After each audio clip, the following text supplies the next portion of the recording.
Salut à toi, bienvenue dans cette vidéo sur le sujet du désordre et de l'autosabotage. On aborde dans celle-ci, dans ce petit chapitre, qui n'est pas des moindres d'ailleurs, la surconsommation, les paniers percés, ton rapport à l'argent et la façon dont tu vis quotidiennement ton rapport au matériel. Alors, la surconsommation est un sujet que j'aborde plus amplement dans une vidéo sur le minimalisme que tu peux trouver sur ma chaîne. Je remets le lien ici en barre d'infos. C'est une vidéo d'au moins 20 minutes parce que c'est en particulier un sujet qui me tient à cœur. Et évidemment, il a son importance au niveau du désordre de la maison et de l'encombrement puisque c'est très difficile, si on est même parvenu à libérer de l'espace dans sa maison et à l'organiser, c'est très difficile de ne pas se laisser à nouveau encombrer par les objets, de faire rentrer à nouveau des objets qu'on nous donne, des achats qu'on a envie de faire. Donc il y a deux points importants, c'est la façon dont on consomme et notre rapport à l'argent. Alors la consommation, la surconsommation, elle se situe pas seulement au niveau matériel, mais comme tu le sais et comme tu le vis certainement déjà, dans tous les domaines tels que nos activités, le nombre de notifications, le nombre d'abonnements newsletters que nous avons,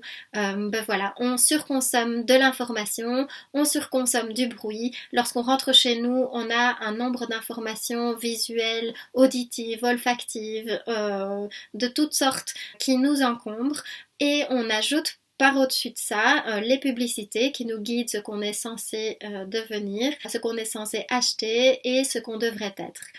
Donc du coup, ça nous influence tellement qu'on n'est même plus en mesure de définir nos propres choix. Lorsqu'on se trouve dans les magasins, il y a beaucoup, comme vous le savez, beaucoup d'informations subliminales qui nous sont imposées. Et si d'autant plus à la maison, on entend toutes ces publicités, la radio dans la voiture, on n'a plus suffisamment de silence, de distance et de calme que pour être capable de savoir exactement ce dont on a besoin. Donc, quelque part, on a perdu la notion d'équilibre, la notion de savoir à quel moment nous n'avons plus faim. Alors, plus faim, pas forcément uniquement dans l'alimentation, mais lorsque je me trouve dans un magasin de vêtements ou d'objets, on n'a pas faim de ces objets-là. On n'a pas besoin de cet objet pour nourrir une utilité, un réel plaisir. C'est une habitude qu'on prend qui a été alimentée entre autres par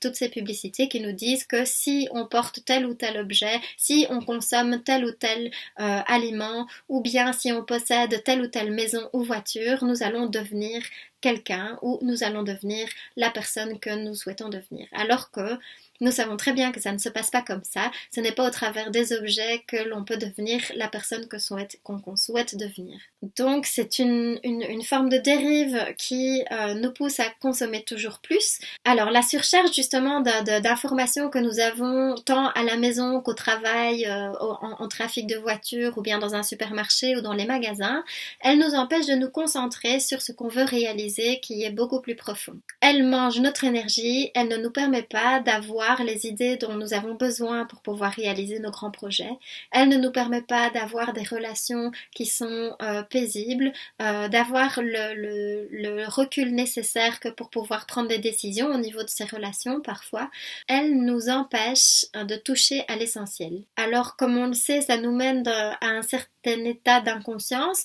puisqu'à force d'être submergé par les activités et par le nombre d'informations qu'on reçoit quotidiennement, on n'est plus en mesure de savoir ce qu'on possède à la maison. On va acheter 2 fois les mêmes objets, on va se retrouver avec 4 paires de ciseaux pour une personne parce qu'on les a pas rangés ou parce qu'on était dans le supermarché et on en avait besoin. Donc l'impact le plus positif de se désencombrer de ce nombre d'informations et de diminuer notre manière de consommer pour aller à l'essentiel et pour pouvoir nourrir ce qu'on a vraiment besoin de nourrir, les domaines dans lesquels on a réellement faim, il y a 2 impacts principaux. La première, c'est une attention accrue pour les objets, les relations ou les instants, y compris tout simplement le moment présent. Le fait de ne plus avoir autant d'informations, de faire un peu place au silence, ça nous permet de ressentir si une personne, une situation, un objet ou un moment nous fait du bien ou pas. Ça nous permet aussi de prendre des décisions et d'être plus lucide dans ce qu'il y a autour de nous et dans ce qu'il y a en nous. lorsqu'on ne tourne plus en rond entre les machines, le souper, les devoirs, les objets, ce qu'on devait acheter et tout ce qu'il y a à faire,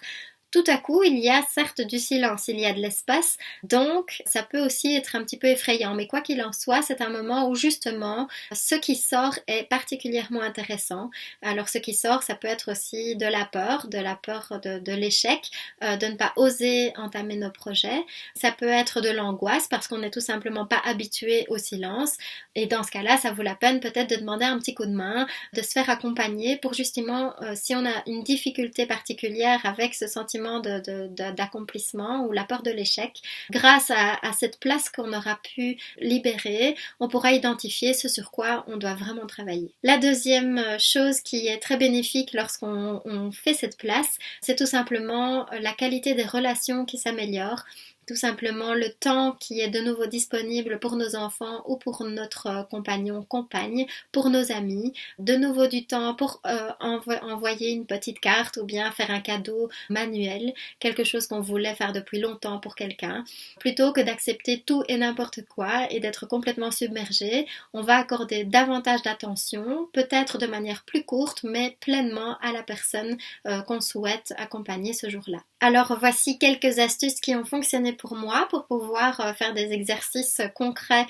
pour libérer de l'espace. La première, c'est d'enlever une série d'objets dans un espace et voir comment je me sens pendant au moins une semaine. Alors mais vraiment enlever un maximum d'objets pour ne laisser que les 2-3 essentiels. Alors par exemple dans la salle de bain, je vide complètement toute mon étagère et je garde un shampoing, un savon et on va dire voilà les quelques éléments qui sont strictement nécessaires pour savoir l'effet que ça me fait, de quoi je manque vraiment et au final est-ce que 90% de ce que je possède n'est tout simplement pas inutile. Deuxième astuce que je trouve très pertinente, c'est je ferme les yeux et je m'imagine lorsque j'ai été bien dans un voyage ou en vacances, par exemple dans un chalet ou lorsque j'avais justement uniquement mon sac de voyage avec quelques vêtements, avec de quoi me soigner et juste le strict nécessaire pour faire à manger, peut-être même pas si je suis dans une chambre d'hôtel. Et se projeter permet de se rendre compte que dans ces moments-là, souvent,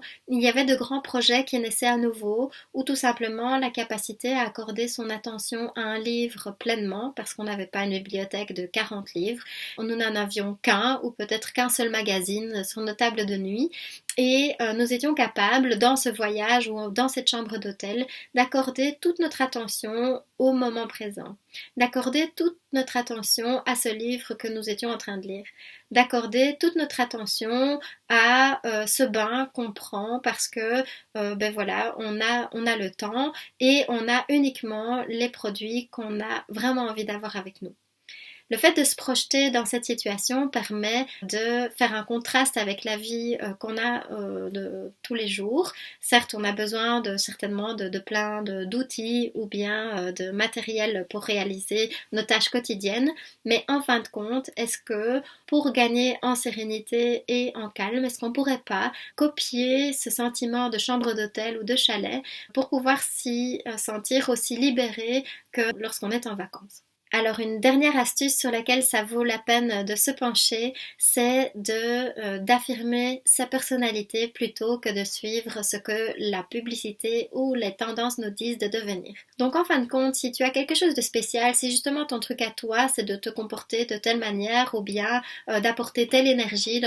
au niveau de tes amis ou bien que ta maison soit particulièrement comme une jungle de plantes, personne ne te dit que ta valeur se mesure à ce que tu possèdes ou à la façon dont tu arranges ta maison. Ta réussite se définit à partir de tes valeurs, à partir de ce que tu es intrinsèquement et que tu parviens à partager autour de toi. Ta valeur, elle vient de ce que tu apportes au monde. Personne n'a à te dicter ce qui fait de toi quelqu'un de valeur, ni la publicité, ni tes parents, ni tes anciens professeurs, ni même tes amis, ni même ton compagnon, ni les magazines. Ce qui fait de toi quelqu'un de valeur, c'est tes valeurs et la façon dont tu apportes le meilleur de toi au monde. Donc en apprenant à se défaire des croyances et à se défaire du regard des autres, tu définis ton identité, tu peux l'apporter dans ton univers et dans ton habitat, dans tes actions et dans les projets que tu vas mettre en place. Au sujet de ton rapport à l'argent, il est possible que une fois que tu as justement déblayé ton habitat, que tu as réussi à faire de la place, que tu te rendes compte que tu as une difficulté en particulier avec la consommation, donc pas seulement au niveau du regard des autres, mais tout simplement le besoin compulsif malgré toi, lorsque tu es en rue, en magasin et que tu as ta carte de banque avec toi, d'acheter quelque chose et de revenir chez toi avec des objets. Alors ce peut être des vêtements, ce peut être des objets chers ou moins chers. Il y a beaucoup de comportements et de croyances liés à l'argent, alors que l'argent en lui-même n'est ni bien ni mal. Que tu en aies beaucoup ou que tu n'en aies pas du tout, l'argent ne fait qu'accentuer les peurs que tu as, les valeurs que tu as, le comportement que tu as déjà. Imaginons même que tu gagnes au loto, que tu gagnes des millions d'euros, tu ne vas pas devenir quelqu'un de meilleur parce que tu auras tout cet argent et certainement pas non plus quelqu'un de mauvais si par exemple tu as cette croyance, peut-être due à ton histoire familiale, que les personnes qui ont beaucoup d'argent sont mauvais, ou bien deviennent mesquins, ou bien sont manipulateurs. L'argent n'est qu'un outil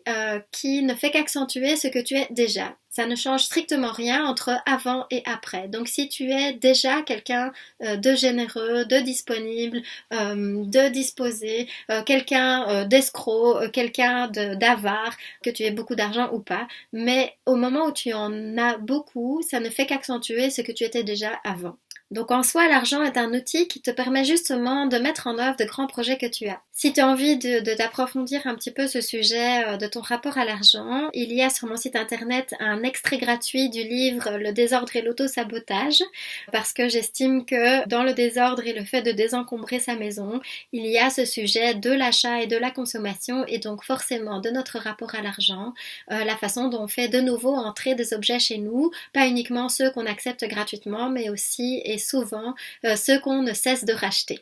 Alors comment on achète, pourquoi on achète, qu'est-ce qui fait qu'on ne peut pas s'empêcher dans un magasin de revenir avec un sac d'objets, d'un sac de vêtements, est-ce qu'on en avait vraiment besoin, pourquoi on l'a acheté, qu'est-ce qui fait qu'émotionnellement on n'a pas pu s'en empêcher à ce moment-là, quelles sont nos croyances et notre manière de fonctionner au niveau de l'argent. Donc voilà, si tu as envie d'approfondir ce sujet, il y a un extrait gratuit à télécharger sur mon site internet et il est juste en barre d'infos. Voilà, à très bientôt pour la suite.